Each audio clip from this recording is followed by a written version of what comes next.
तर त्यो दिन म गएको दिन एक शब्द त्यो विषयमा कसैले चर्चा गरेको पनि होइन। बिल्कुल टिआरसीको बारेमा मात्रै कुरा भयो। त्यसमा समझदारी बनेपछि म उठेर हिँडेँ। त्योभन्दा बढी कहीँ कतै कसैले एक शब्द उच्चारण गरेको पनि होइन।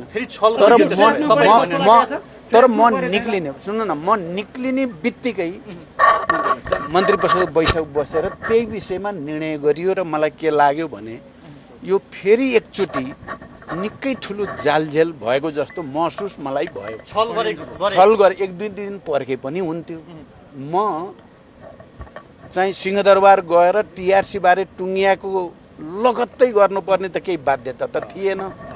त्यसले मलाई फेरि स्वर्ग र नर्क सम्झायो। एउटा कुरा सुन्नुहोस् है, एउटा कुरा।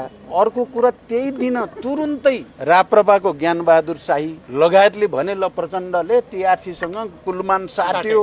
यो भन्दा झुटो, यो भन्दा बेइमानीपूर्ण र अपराधिक प्रचार केही हुन सक्छ? मलाई त यो सबै देखेर यति दुखी म भएको छु। तपाईँ पत्रकार साथीहरूले नि अब त बुझिसक्नु भयो होला। सत्यको पक्षमा बोलिदिनु होला।